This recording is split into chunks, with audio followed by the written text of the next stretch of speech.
Hello lovelies, hello family, this is Kimberly Purpoz and welcome to my channel. Today I want to do another video about the American Aborigines, and I want to talk about something interesting about how to tap into your American Aboriginal Indigenous roots. This is my blog, my personal blog that I have. And for those of you all who don't know, I am a licensed psychotherapist, and I help people with their with mental health issues and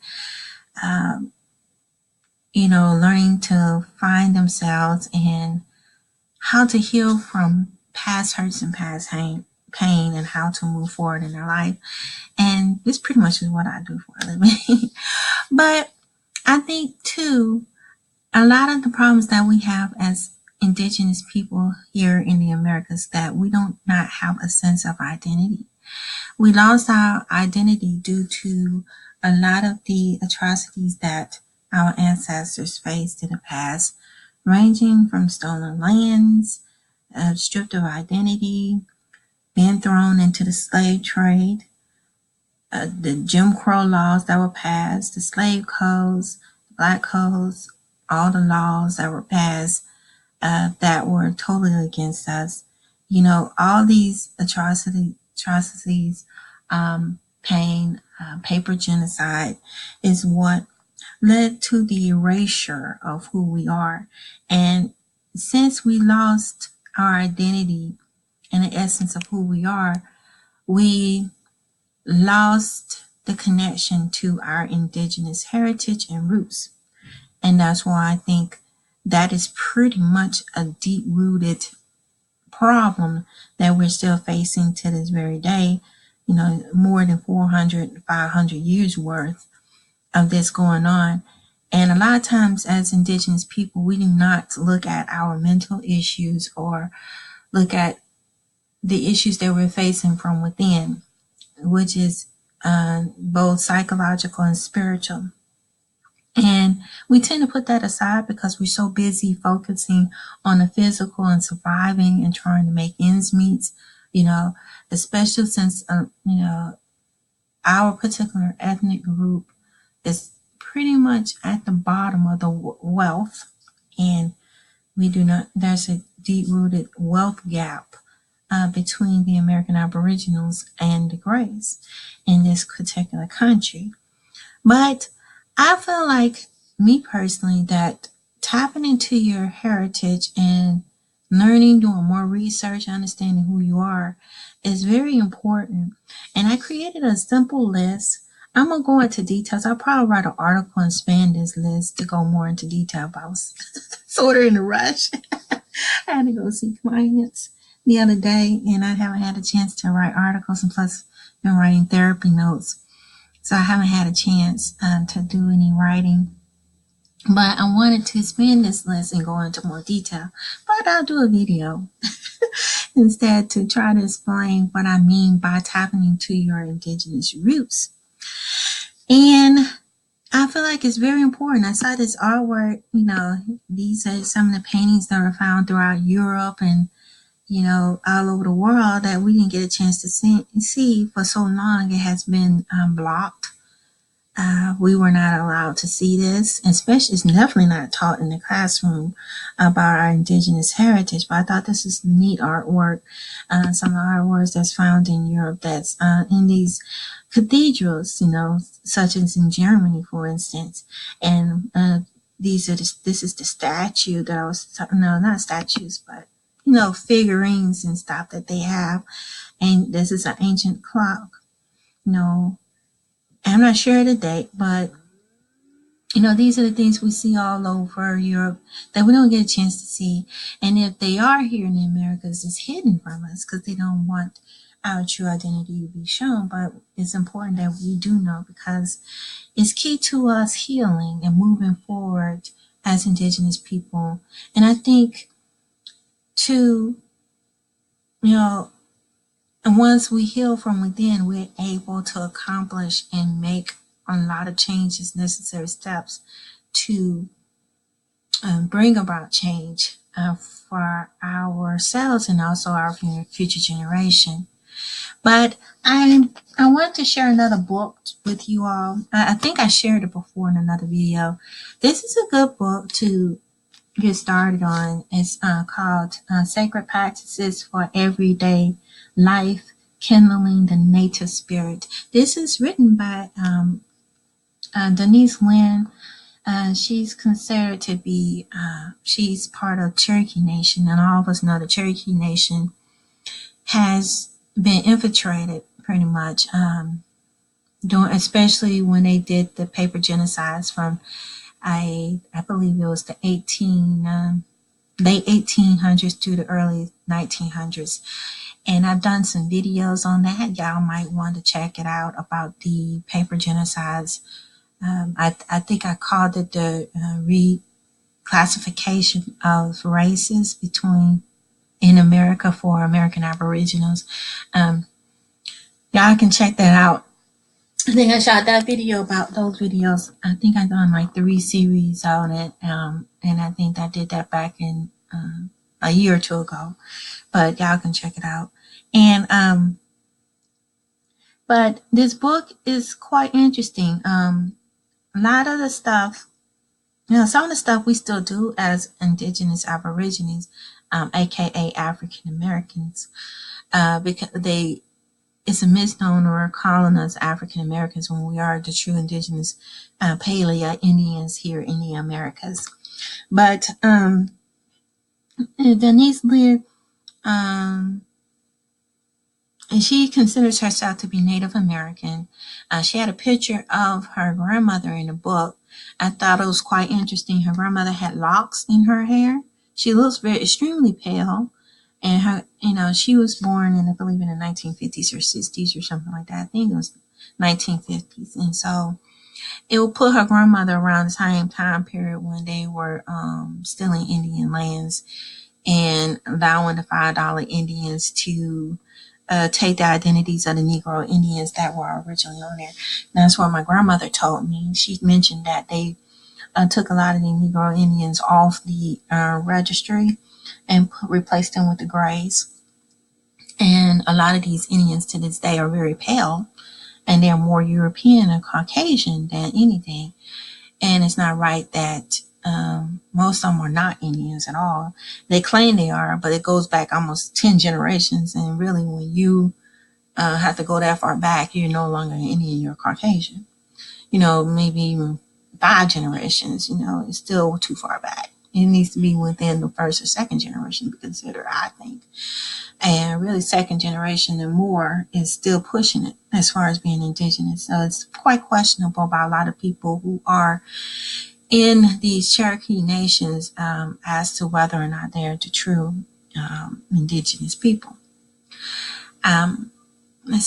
But if you go and type in Cherokee Nation, the federally recognized ones, they're pretty much infiltrated by the Greys. Most of them are Caucasians, and they're too pale to be considered Indigenous at all. And maybe a few Mongoloids. That's pushing it.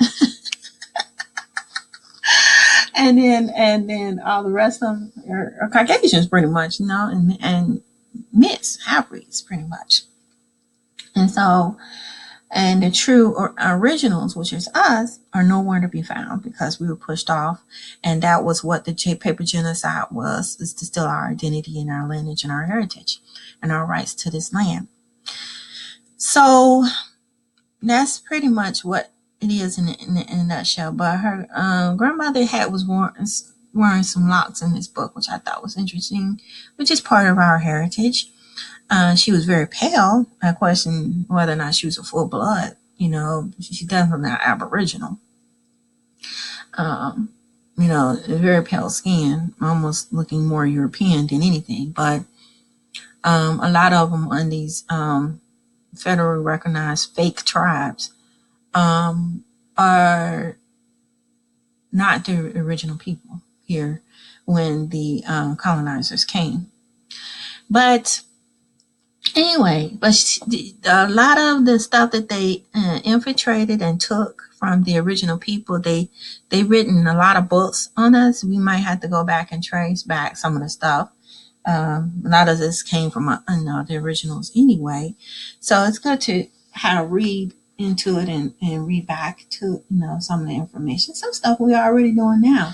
If you study hoodoo, which is the American Aboriginal form of voodoo, a lot of the stuff is saved, and a lot of the stuff that she's talking about in her book is in hoodoo, and that we are, a lot of us need to get back into.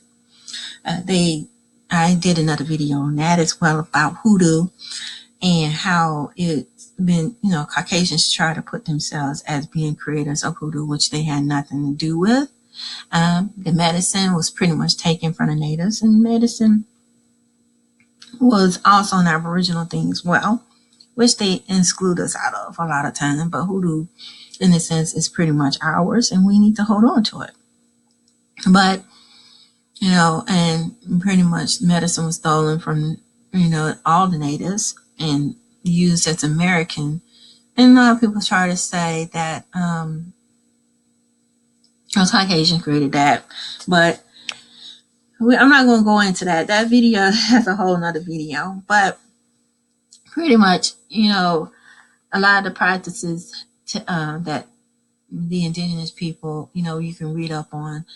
You can study hoodoo. That's a great way of tapping into it. They try to say it's evil and demonic, but it's not. That's why you use Christianity to deter us from tapping into our indigenous heritage. But if you read up on it, it's really not that bad. Because I'm studying it myself and researching some things as well.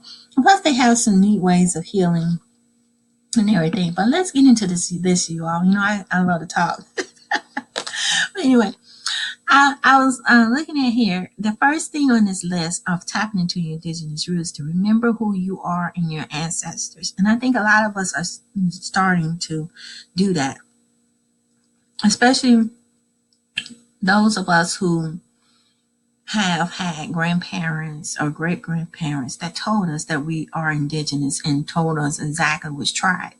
I was fortunate I got a chance to hear this from my grandmother when I was young. I'm saying she used to tell us all sorts of stories of our indigenous heritage. She even told us exactly which tribe, which is Cherokee and Creek. So I'm thankful for that. I'm glad that my grandmother Abel told me exactly which tribe I'm from, and we have some sort of a sense of identity and connection to a particular tribe. And I think it's great that a lot of us are starting to do so, doing more research, learning more about who we are, having a sense of identity, and then researching the tribes to see exactly what are some of the traditions and rituals and things that our ancestors did in the past. And I think it's also important to give homage to our ancestors as well, honoring them. And once you remember who you are, you get a chance to give back homage to your ancestors and connecting more to your ancestors, and you learn more. And I think at first, we were just taking everybody's word through indoctrination. Oh, you were brought here on ships, and it's fairy tale. But when you do more logical thinking, critical thinking, and start analyzing the logic in it, pretty much, you start to come to your own senses. For example, the myth of them, Caucasians bringing over 18 million people into the Americas. And when you think about it, the technology just was not there during the 1817.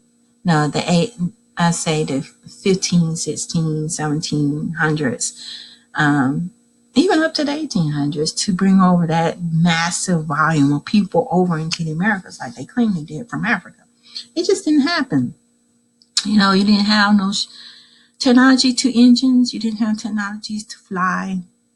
So over in airplanes, air cargo planes to bring over the masses. What you hear more about is the shipwrecks and and the storms and stuff, if you don't have the technology to have that, and what about the refrigeration and everything? But see, all of these are things that we should be looking at. And when you do your research, you start to see it just doesn't make sense. It just doesn't make sense. It made more sense for them to come over and conquer the people that are already over here. We were already over here. And if a group of people are too lazy to grow and harvest their own food and do things on their own, it just doesn't make sense for them to take all their energy bringing over folks when there's people already over here. They're too lazy in the first place to do your own work. And so you're too lazy to do your own work. And, that's why we need to just discredit a lot of the stuff that has been taught. It's nothing but myth and fairy tale. And it's based on a group of people who won a war and just created whatever they want to create. And they've never been challenged on the actual validity and the stories that they're telling. It's called his story. It's his story. The great Caucasians' story. It's their story. But there's different sides to a story. And that's why it's time that we have our side out there and we understand and remember who we are. And so remembering is done through research and through critical thinking skills. Just like Dan Calloway said, we need to start questioning everything. We never have. We just accept instead of questioning the validity of a story and looking at actual factual information such as research that has been done, quantitative research that has actually been done to see, what is what. And that's what more of us are doing and tapping into the indigenous root, questioning the religion that was imposed upon us. All these are things that we're starting to do. And number 2 is listening to your intuition and higher calling. Insight. This is something that we're lacking in. And the indigenous people understood the power of insight because they used their intuition and we don't. We don't plan ahead. When you read and learn about the American Aborigines, especially Southeast woodlands, they were farmers. They grew and harvested food. All this knowledge about the land and planting for food and plants and crops, they had people to feed. They had small towns and maybe even cities, who knows? But I know they had towns. They had villages. So when you have more of a group of people and more people to feed, you have to plan ahead in order for everybody to have enough to eat. And that's what we did. But here lately, I noticed that that's a skill that we're so lacking in and we need to improve on significantly in order to make a difference and bring about change, is to have more of a power of insight. And that's something that we need to work on. We don't plan ahead. We don't plan ahead on anything. And I think a lot of it is due to the racism and systemic racism that's going on here. Everything is so against us, such as the laws, the regulation, the wealth gap. All of this takes a whole toll on it, and so to make it difficult for us to plan ahead. And that's why, and I think too, when you study also the indoctrination of religion is also another thing. We're taught to listen to an outside source that God and this white Jesus is the savior of us, and we need to listen to when you have a representation of grayness all the time of Caucasian and this gray Jesus representing who we supposed to go to for our higher calling, and it's like a symbolic way of saying we need to always listen to gray Caucasian and what they're thinking in the sort of, instead of taking upon ourselves to think for ourselves and what's best for us. And I think it's high time that we start thinking for ourselves and planning ahead and in order and developing the power of insight. In one way is through spirituality, through meditation, learning how to tap back into your indigenous heritage, and and learning about the herbs and stuff that's grown here on this planet, the plants and stuff. This is some of these, we don't do that. And some of these herbs helps with that as well. But we We just don't do any of that because we are so indoctrinated to believe everything everybody else says except for ourselves. And instead of learning that, you know, that everything is from within and out, you know, not the outside in. Like everybody outside of me has more power over me than myself.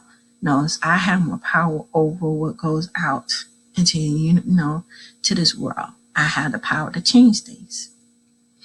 But let's continue. Tapping into spirituality, this sort of ties in to the intuition, sort of ties in with the spirituality. You know, like I said, the Christianity, thinking, make the gray Jesus, you know, everything gray, the angels are gray. It's nothing identifying or tapping into who we are. You know, that's some of the things I have a problem with, you know, in the Bible and, you know, everything in the churches, everything's gray. You know, they took a lot of people, things that we originally valued and worship in spirituality from the indigenous people and brainwashed it completely to the point where we're pretty much glorifying and everything is about them. And that's something we need to change. Um, uh, and once you start reading up and learning about spirituality of the indigenous people, you start to know that. You start to see a change within yourself. You have a different perspective on things than you had originally. And the fourth thing is understanding and researching. Like I said again, researching is very key to this, you know, researching and finding out things for yourself. You know, for so long, we constantly listen to everybody else instead of doing our own homework. And so me, I did my own homework. I started reading up on it, and I recall a lot of the stories that my grandma said. And then I went back and researched a lot of things she said about what happened. Like the when I understood that there was paper genocide going on during the late 1800s and early 1900s, and that they had actually changed the laws. My grandmother mentioned that. And I researched and I found out that it actually happened. They did come out with some new law changes that heavily impacted the Negro Indians, the Aboriginals, to the point where they lost their identity. And then Jim Crow was nothing more than erasure and destroying of the American Aboriginals through the lynchings and all that. You weren't even allowed to call yourself an Indian anymore. You couldn't even classify yourself as an Indian. And that was by design to ensure the erasure of the American Aboriginals, any tie to this land. And that was by design. And when you start to research and see how true it is, our grandparents were right. They were. And when you realize that, hey, my grandmother and my grandfather, they were both telling me the truth. Because my grandfather told me we were already here. He didn't understand what I was talking about, you know, because we were so heavily indoctrinated. So everything starts to come into full circle. All the pieces start to come together and fit. Because at first it's just like a puzzle. Everything is all scattered all over the place. And it's like once you start to understand things and everything starts to come together, you start to understand, hey, wow, this is making sense now. You know, everything starts to make more logical and chronological sense to the point where you have a knowing. It's like a knowing within yourself. You know, wow, so this is what actually happened. And then, like I said, researching and then the psychology. Because when you don't have the knowledge, you're more easily manipulated. But once you have the knowledge and know your true identity, there's no mind control. It's harder to control you when you know the truth. And see, the problem is we don't know the truth. And now that we're starting to see all these artifacts, the internet, I have to say, thanks to technology, the internet, and getting that chance to see things outside of the Americas, it makes me want to travel more outside the country to see what's out there. You know, now we have more of you know, an awakening. It makes you want to go out and learn more, and it expands you, your knowledge and your know-how. And so let's go on to number five. Number five is connecting to ancient customs and traditions. And this is something that we need to tap into. I would like to start an Indigenous festival. That's something that I'm trying to wanted to launch because we need to have more Indigenous fests. We need to have more tap more into our culture. And, don't even have to have a festival. Just celebrating the victories of your ancestors, giving homage to your ancestors is key. They just had the celebration of Christopher Columbus. Everybody know that Christopher Columbus was not the first person here. They keep on saying, "Oh, discover! You can't discover anything. There's a group of people already here." But they put that down because it stems from the Greys, the Grey Caucasoids, paganistic holidays and traditions. It has nothing to do with us. So you can't, as far as I'm concerned, you can't discover anything that where people was already here and it's occupied. You're just a late bloomer finding out about this world, was already here. So you can't discover something that's not already here. So why celebrate a holiday that has no significance? That's why when we have our own customs and traditions, we should celebrate our own victories, the Indian wars, the wars that the Aboriginals have won, because there were several that they don't publicize and don't announce because they don't want us to know about that. But these are things that we should be giving homage to as well. Customs, like I did a video about Kunoa, eating more of the indigenous foods that the ancients ate. And we're doing that already. People don't realize we're doing some of this stuff already, like soul food. We eat that all the time. I know those Caucasians always want to put their name on it, but they don't have nothing to do with it. It's something that we already had and we created and formulated. And probably expanded upon it during the slave trade because, there are times when we couldn't eat certain foods because, it was a struggle. But these are things we need to look at as well. And also, we also need to also take into consideration who is also sharecroppers as well. And I think sometimes I'm going to do a little bit more research about the sharecroppers as well, because my grandfather was one. But traditions, like I said, these are things that we should be doing and bringing back. And I think a lot of stuff, when you do more research, you're already doing it. But you're tapping more into it and bringing more of an identity to it is key. And so, yes, y'all, I'm going back to these pictures. I know I go to these pictures, but I wanted to say that it's very important and critical that we put pictures up honoring our identity as American Aborigines, for the world to see. And I love that you go here now, you Google search it, you see more of the Indigenous Aborigines pictures here. These are who we are. This is how, we're bringing insight as to, our culture and our heritage. And I think too, things are coming around, and they really are, you know. But I would like to see what you all think. This is just a list. I'm gonna do an article to further expand the list, and perhaps a book, because I think that's key is having a sense of identity and purpose. Because I think all of this goes hand in hand. Having a sense of purpose, having a sense of identity is key. To all of this, and I think it's important that we share our stories more and get it out there. The more we, and like I said, the power of the pen, we need to have more access to the power. No, I wouldn't say access. We have access because it's within us. We have the power to change things. The more that we put out there into the universe, the more we receive. And that's something that we got to remember. Get these things out there. Like I said, I love what our brothers and sisters are doing. You see a lot from Johnny Aborigine, just the one person I'm mentioning. Aboriginal Excellence is another one. We need to get these words out there, about who we are. And I think once we get that out there, bringing your story to light, you know, a sense of identity and a sense of purpose. You know, once you have your identity and know who you are, it's easier to be able to follow your purpose, in other words. And I'll bring you all to my Instagram. I just did an Instagram pic.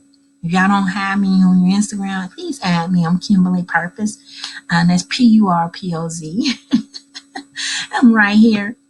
And it's just learning who you are and knowing your true identity enables you to have purpose. With purpose, you are able to find and walk through your door of many opportunities.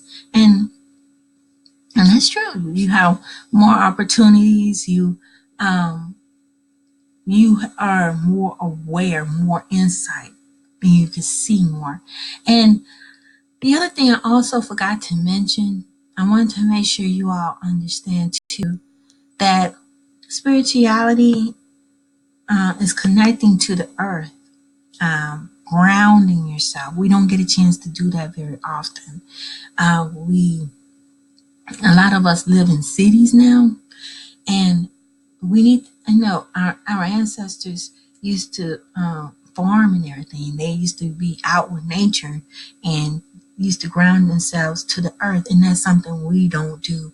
I did it. I got a chance to do that a while back when I went to visit one of the mounds, the Antoine Mounds, out in Cartersville, Georgia, and it was a wonderful experience. And I think that's something that more of us should do.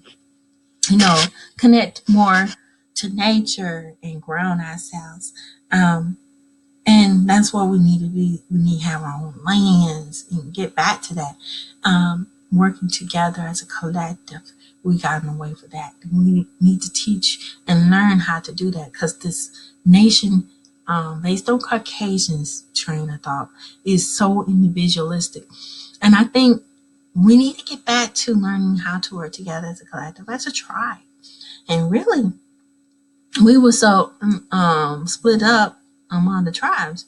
We need to have a uniting tribe system where all of us coming together as American Aboriginals, the melanated race, you know, bringing things together, you know, and we can do this.